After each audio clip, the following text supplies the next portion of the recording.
This meeting is being recorded.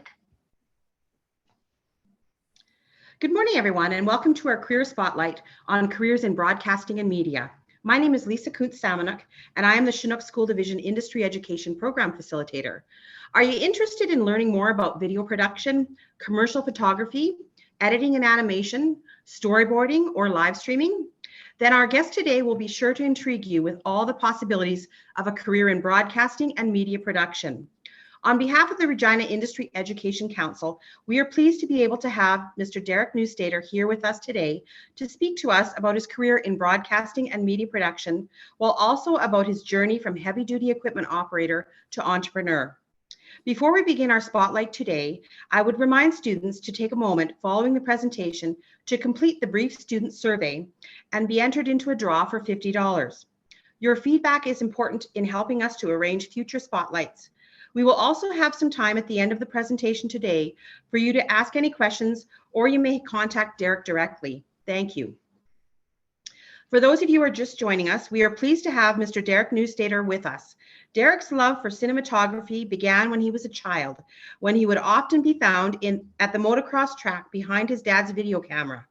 Today, he enjoys researching and practicing filming techniques, learning about new and upcoming gear, and drinking coffee, so much coffee, while editing films. In 2013, he left his journeyman heavy-duty technician career to pursue his dream of owning his own video production company full-time in his hometown of Swift Current. His love for music is demonstrated through his beat-driven edits, and his perfectionism is found in the countless hours he pours into cutting, building, and grading his videos. Derek is devoted to continuous learning through attending filmmaker conferences like NAB, face-to-face and online training like the Unleash Your Inner Storyteller and COPA, and taking on new and challenging projects. Derek's friendly and easygoing nature creates lighthearted film sets where laughter is almost a guarantee. Please join me in welcoming Derek with us here today. Take it away, Derek. Thanks for the introduction, Lisa. Happy to be here to do a short presentation here on our business downtown here in Swift Current. So we are the Landing Studio. So we're a small business, as I said, downtown Swift Current here. We have a small office and an area to do some shooting and editing and all things media, I guess. So I'll kind of continue on here, give a little bit of background on what we're about. So kind of our story a little bit, kind of what we'll go through here, some of our education that we have in this field, duties, equipment, spaces that we work in our office here, some of the rewards and the challenges that we face in the industry that we've chosen, the salary and benefits included in that, support, professional development, different opportunities, the work-life balance that we try our best to kind of adhere to, and then we'll do a little bit of Q&A at the end. So first off, we'll start with just a little bit about us. So my wife and I own the Landing Studio, so we're partners in the business. We've been in media production since 2012, and it's been our full-time gig since 2017. I've been married for a total of 13 years, and yeah, we're located downtown Swift Current here. So would kind of identify as the visionary or the gear geek as well. So yeah, I like some of the technical details, but some of the big picture ideas as well. And Caitlin is a little bit more of the process or the goal setter, kind of the integrator side of the business. So carrying on here. So this kind of started all as a hobby, as Lisa mentioned there. So when I was, I think 12, 13 years old, I used to take my dad's video camera and I'd make videos of motocross and things like that, which kind of, as we got older, turned into some family favors. So filming weddings for family and eventually getting some paid gigs, which turned into kind of a side business for us. We're like, oh, I guess if we can make some money at this, then we'll just kind of do it on the side of our regular day jobs, which eventually turned into taking a bit of a risk and a leap and making a career change from the careers that we were in our formal education. So what do we do here at the Landing Studio? So mostly we make content for websites, social media, print, and beyond that too. So that would include both what we would call legacy and disposable content, and we'll get into that in a little bit here in that description.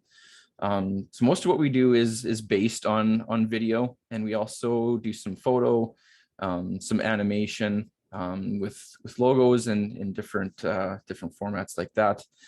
A lot of it comes from the pre-production, so planning all of those things to kind of start a project from start to finish. That is very goal driven for what we want the project to deliver and what we want the viewer to think or do after watching that video. We also do a little bit of live streaming. So live events on location with multiple cameras and switching and including graphics and different things like that into the program, just to kind of build a well-rounded project with that, as well as some website and landing page elements and some SEO to try and get those ranked where they need to be in Google. So I'll go over just kind of a few clips of some of the videos that we have made here. So, and this is some of our favorite video marketing strategies. This year's a project we did for the city of Swift Current. It was a busy year. It was dubbed the year of the volunteer. So this was probably a year-long project that we took on with the city to kind of take on and show the volunteerism that happened throughout the year on some of the major events that happened in Swift Current. So you see things like the Windscape Kite Festival, some of the rodeo action that happened, some cultural events, things like that. So some Go Green, beautifying the city, a number of different things. So we like to try and really create a lot of excitement in our videos, really work with the music. So I'd encourage you to go and find this video maybe on our webpage, or maybe it'll be linked somewhere, but just to check out some of our work and how we kind of create that. So kind of move on from this here. This is an event that we took on a few years ago, and it's still popular today. It's one of our most popular videos, actually. It's a lot of fun to put together for a marathon that happened here out at the Sask Landing. So this was a marathon that happened out there called the Beaver Flat 50. So we put this one together as a marketing video for them to draw some attention, and it's turned into a pretty large event. So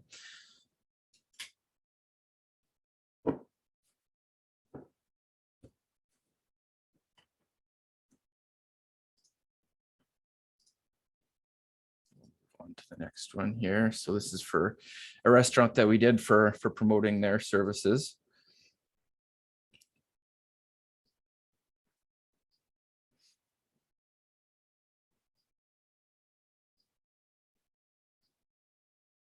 You can see in this one with some music, we really like to incorporate that into a lot of our edits, which creates kind of an emotional connection to that, and a little bit of excitement for sure.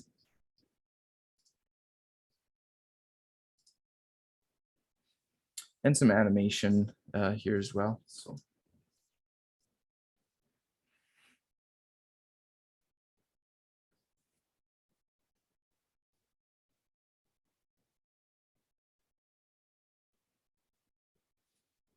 it's good for including a lot of details and some excitement there as well, with some sound effects to kind of bring it all together. So go to the next slide here. This one's not working. Just some live videos that we've done. You can check out on your own time, maybe. Another one for a local realtor here. This would be something that we would kind of put on a website to give some background information on the business.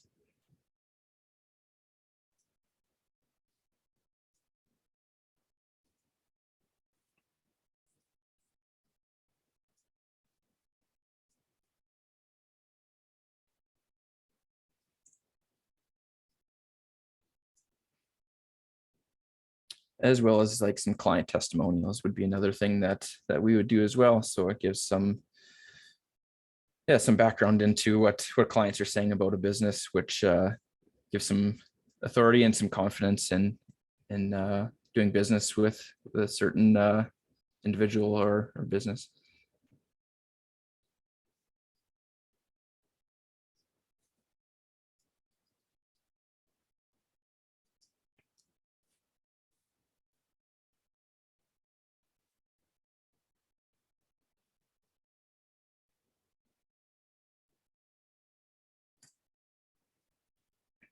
As well as some internal branding as well, or different things that need to be shared with staff as well.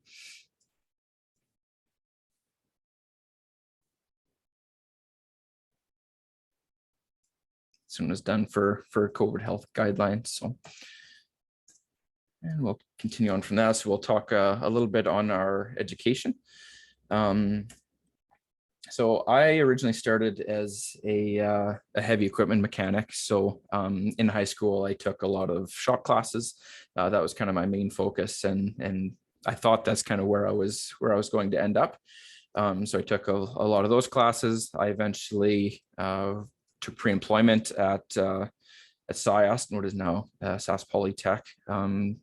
And I took the full apprenticeship program. I got my Red Seal journeyman in heavy equipment mechanics, and I worked a number of years in that, but felt that it just wasn't quite right. It wasn't really what I want to do the rest of my life. So that's where kind of the side hustle came in and turned into a bigger thing. So my wife Caitlin got her full education in social work. She got her degree in that and was in the field. And she was kind of feeling the same way a little bit. And we always thought it would be nice to work together. So one thing we try to encourage is that you never have to be necessarily stuck in one box. And that can be hard to do when you show an interest in something and people start to see you in a certain way with only that interest. You don't have to be stuck to one thing. Really encourage students to explore, get lots of experience, really find what you're passionate about. And sometimes it's impossible to find that passion without knowing what you like and then finding what you do like and being able to compare that to a number of different experiences that you have had. So you never have to be handcuffed to a certain choice. We use our previous education still every day. There's things that cross over and that are still important. And good life skills. So it's never wasted for sure. So I used to be a journeyman heavy duty mechanic, and Caitlin has her bachelor's in social work. But no matter what path you take, it can cross over for sure. So from being a mechanic, I learned a lot about tracking time, labor rates, technical skills, and I can still fix things at home, which is always handy. So and Caitlin, with her social work degree, she developed a lot of people skills, documentation, project management, interview skills, lots of different things that cross over into our journey as entrepreneurs. So, and it's always important to just stay positive, stay inspired, and keep learning. That's really important.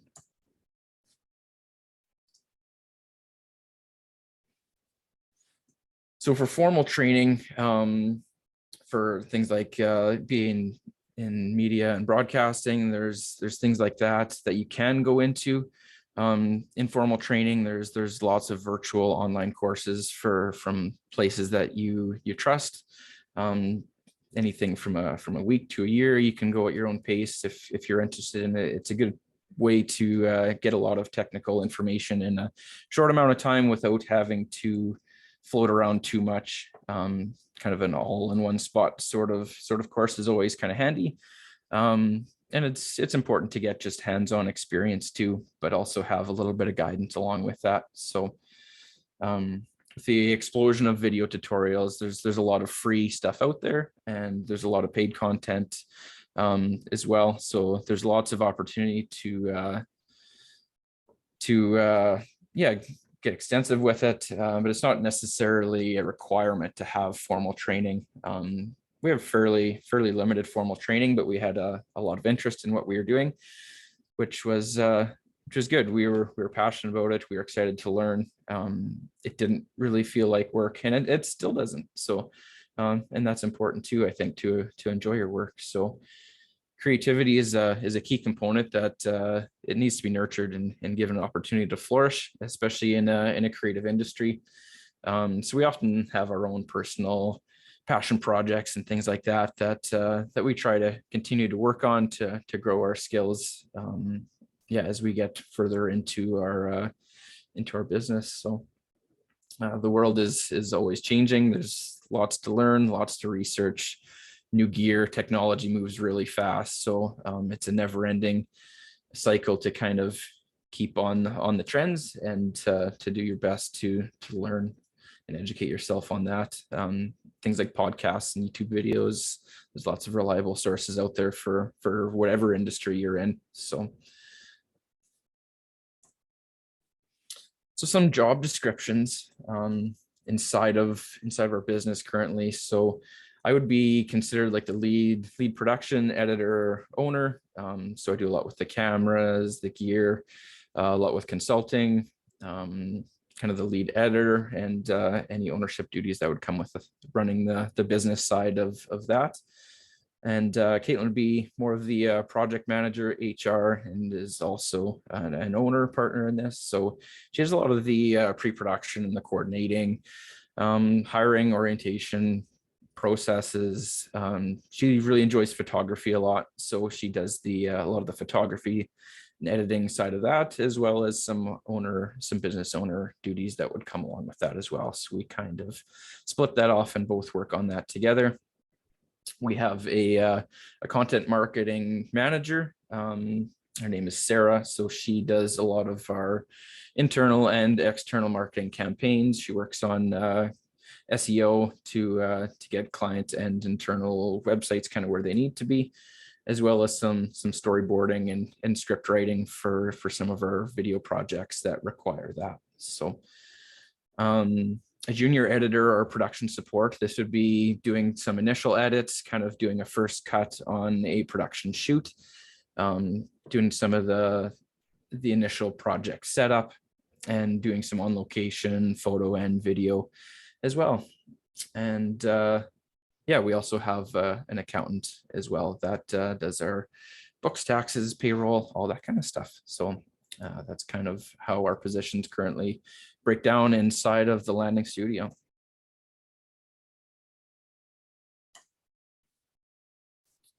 So a junior editor or production support, some of the duties for that would be they'd be responsible for planning, filming, editing videos for a wide variety of projects that we take on. And we take care of usually the sales side of things, getting things organized, and then getting them off to a junior editor or production support. So making sure that the equipment is ready, batteries are charged, cards are cleared and ready to go, everything's clean and organized and ready to shoot. So, and then kind of collaborating with the creative team for the overall vision of the project and making sure that everyone's on the same page with that. And doing some of the editing once the production shoot is done, getting that uploaded onto the computer, organized inside of the editing suite, the way that our process works, and getting those initial edits done. Then I would typically come on and kind of do the finishing edit on the project to make sure it's ready to deliver to the client. So.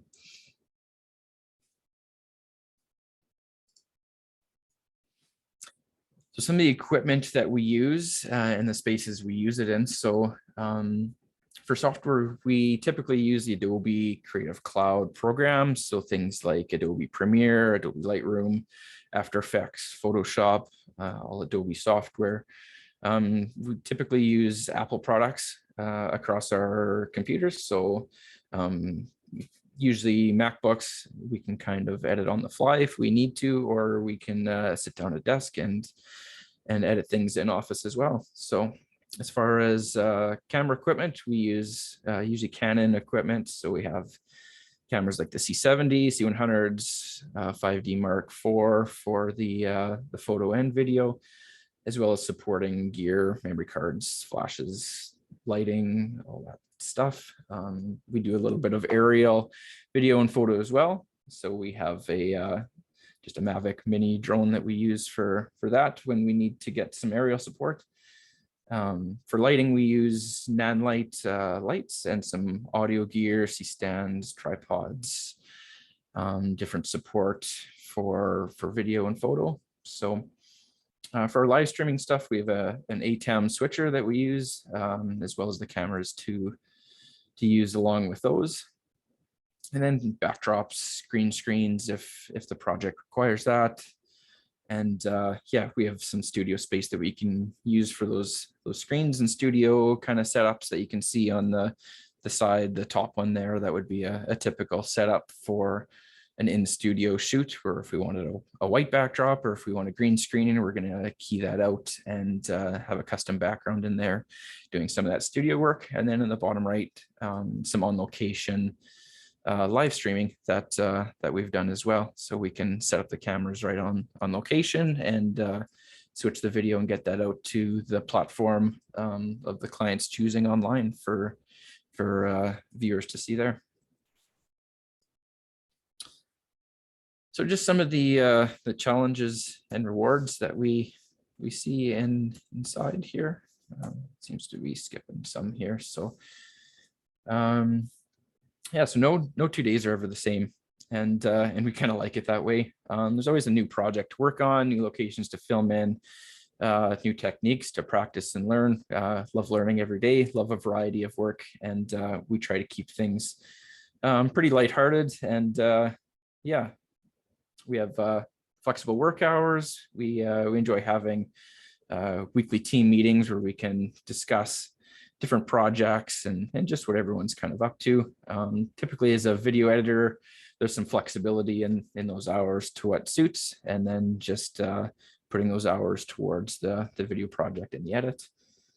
There's lots of ability to be creative, let your personality maybe shine through a little bit in your edit, and yeah, lots of opportunity to meet new people as well. So our biggest challenge would definitely have to be trouble with software, things crashing. Autosave is an amazing thing that has saved us before, but there's frustrating moments too where you run into some tight situations and maybe a little bit frustrating. So yeah, always having a backup is really important.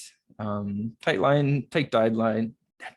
timelines and pressure during shoots can be a little stressful, but sometimes we work best under those tight timelines and under that pressure and stress too. So learning to thrive in those situations is definitely important, and just keeping a close-knit team environment.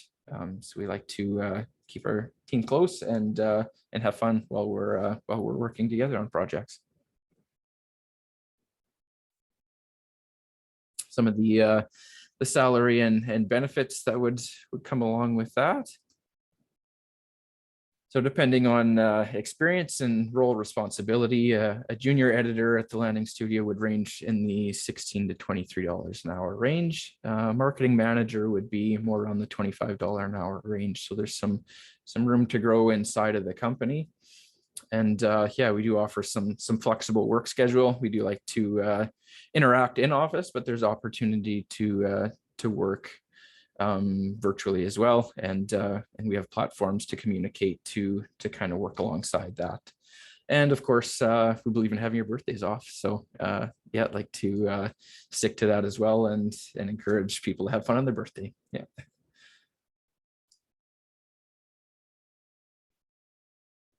So some support and personal development. So creativity, we really focus on that. It's important to nurture that creativity. We really thrive on that. So the opportunity to flourish in the field, often taking on our own personal projects on the side, and encouraging just growing in skills and always pushing forward. Sometimes client work doesn't always give that opportunity, so we encourage to just take on some personal things to give that personal development.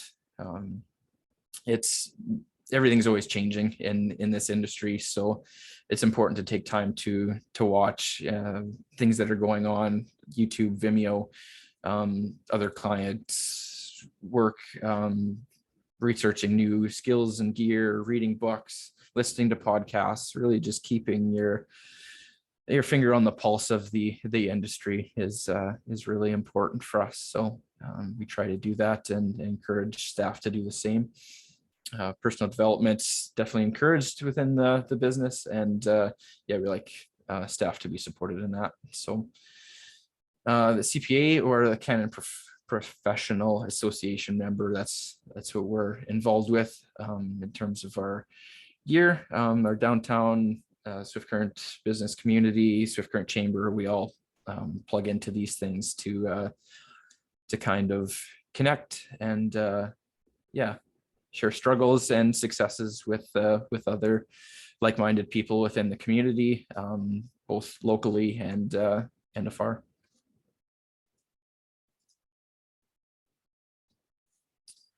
So some opportunities. So video and online content is moving at a quick pace. Marketing has never been more important. It's really important to have your brand and represent it accurately. So we encourage that for our clients, is keeping that kind of up to date all the time. Consumers want to be able to trust brands, and they want to be able to know that brand too, right? So fresh marketing content ensures that trust can be built to their ideal customer. So marketing is not going anywhere, and it's definitely expanding and more into the rural market too. We've seen since COVID, there's definitely been a bigger push for marketing in the rural kind of industry, as well as the continuation of more of an urban industry as well. So, and to kind of finish that off, any questions that might come up? I think maybe Lisa might have a few questions as well, and I encourage you to, if you have any questions after watching this, reach out to myself, Derek at thelandingstudio.com, Caitlin at thelandingstudio.com. We'd be happy to answer any questions that anyone would have about the industry, about what we do, about any opportunities that we might have. So thanks for listening, and be happy to answer a few questions if there are any. Thanks, Derek. My first question actually isn't related to your current position. It's more related to the heavy duty equipment technician piece.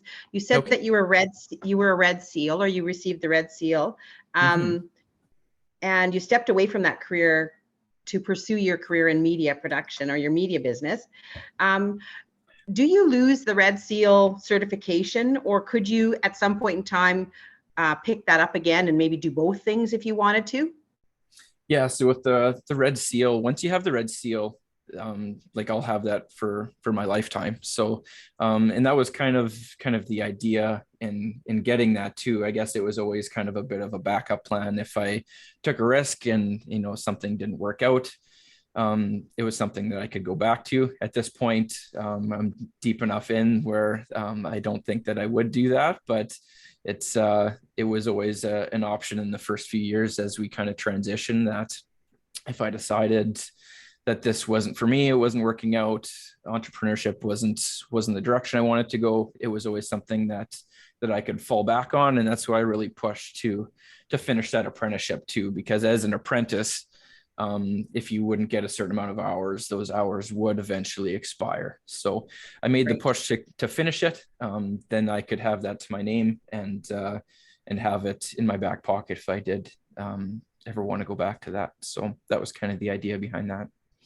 Oh, good. Thanks for sharing that, because I know it's a message that students need to hear, and apprenticeship is very important, and it did allow you, give you that safety net too. And it's, like you said before, skills that will be transferable that you can use throughout your life. So yeah. My second question is continuing on around transferable skills. Oh, no, my second question is this. What would you suggest that students do to get started in media production? Because everybody's on social media and all that, but media production is beyond that, beyond taking TikTok videos and different things. So what could students do to get started? Yeah, I mean, if you have an interest in it, like posting on social is something that you can kind of get a little taste, especially with TikTok kind of emerging. Anyone who's made like a higher end TikTok video probably understands a little bit about what can go into the video editing side of things. You can make a simple TikTok, and you can make definitely a more in depth and labor intensive TikTok, and that's when you start to see how much work actually goes into it. There's a Mhm. lot of free apps that you can use. Everyone has a phone in their pocket. You can start editing just from there, right? There, even if you get into Great. desktop, there's free applications. You can upload any video you take from a phone or a less expensive camera, bring it in and see if you like kind of the overall process. Ourselves, we're mostly self-taught. There are some formal, as I talked about, some formal arenas that you can get into as far as media production that are offered inside of the province. So those are definitely good routes to go if you really want to dedicate your education to a certain amount of time for that, or just yeah, kind of getting into it, get your hands dirty. There's a lot of education online that can be purchased, or school of YouTube isn't a bad thing to get started either. There's a lot Mhm. of information out there. If you spend the time to look for it, you find good sources that you can trust, and giving it a try and see if it's something they enjoy. Yeah. So because it's something that you can learn on your own, and can kind of put up a shingle if you wanted to start having a business. Can you tell me more about entrepreneurship in this way, and what are the things you need to do to legitimize or whatever the work that you do? Because like anybody can create things, but if you're going to have a business in that, there's pieces that go along with that make you a professional in what you do. Right. Yeah. So I mean, when it comes to entrepreneurship itself, it's definitely a little bit unconventional, I would say. I know some of our family members maybe gave us a funny look when we decided to quit our day jobs and become entrepreneurs. Um, it is a learning curve. There is a lot of things behind the scenes when it comes to entrepreneurship. It's not all just for us making videos or different services that we offer. That's probably about 40%, 50% of what we actually do inside of our business. So also just having a wealth of information available to you for how to start a business, having a lot of that background information on the technical details behind making a business run is really important. And if you like doing the technical side of things, if you like say filming or editing or things like that, and you don't like the business side of things, then entrepreneurship might not be a good way to go, because there are a lot of other things that go with that. So if you do enjoy that technical business side of things, as well as a passion for whatever you may be doing, then that's definitely an indication, I think, that entrepreneurship might be a good way to go. So Good. Okay, thanks. Renette, do you have any questions? No, I think you addressed them very nicely. I was just going to commend you too for, you talked about that side hustle, starting out with your business and how you progressed into a position now where it's become full time. I guess maybe just one bit of advice that you would give to students if they were looking to do some potential sidestepping, maybe into a move like this or whatever. What would you recommend to a student that's listening to this about, maybe the path that you took, and something, if you had to do it all over again, or something you've learned along the way? yeah, for sure. I mean, becoming an entrepreneur can be as simple as starting a lemonade stand, right? I mean, that is technically a business, and um, a lot of the initial concepts that come from a simple business like that just kind of multiply the deeper you get into it. So understanding the basic concepts of running a business, the things that you're going to need to sell. So all of your overhead that's going to come, your profit margins that you're going to be looking to make money from that. the taxes that you're going to have to pay to the government once you do make a profit on that. Those are all very important concepts to understand and to get into. For ourselves, we kind of, like I said, it was kind of a side hustle, so we tiptoed into it, which would be probably the least risk that you can take in terms of getting into entrepreneurship. There's a number of ways to do it. That would be probably the easiest way, just to start, see what it feels like on the side. You do have to put a lot of work into it because you do have typically another job that's either you're working part-time or full-time, and this is taking your evenings and weekends, and it takes a lot of time and dedication from other things that you might enjoy doing. So if you're willing to give up a little bit of that leisure time to start a business and to educate yourself on how to run it, then that's the easiest way to do it. There's always riskier ways that you can run into it head first and educate yourself, know what you're doing, and go head first into it. If you have a good idea and a plan, a business plan is definitely a good way to go, and that's something that I would encourage people to look into is how to develop a business plan. Having that plan is really going to be essential in terms of a roadmap of how you're going to start, where you're going to go, what some of your goals are, and should kind of help that journey into entrepreneurship. Some advice. Thanks so much. That was awesome. Thanks, Derek. On behalf of the Regina Industry Education Council and Chinook School Division, I'd like to thank you for your presentation today. I appreciate how you shared your career journey and that skills cross over into every career. Students need to know about transferable skills and see that it's practical, and that their career journey is going to evolve over time, that they don't always have it set in mind when they leave grade 12. This is what I'm going to do, and I'm going to carry on with that the rest of my life. And I appreciate how you shared that. As I mentioned to you personally, your presentation was requested by students in our area. Many of them are interested in graphic design and media productions, but they're not necessarily sure how to start. I'm sure that following your presentation and in the future that some of our students are going to contact you directly for advice. So I'd like to thank you once again for sharing your passion for media productions with us, having some laughter and being real. Thanks again.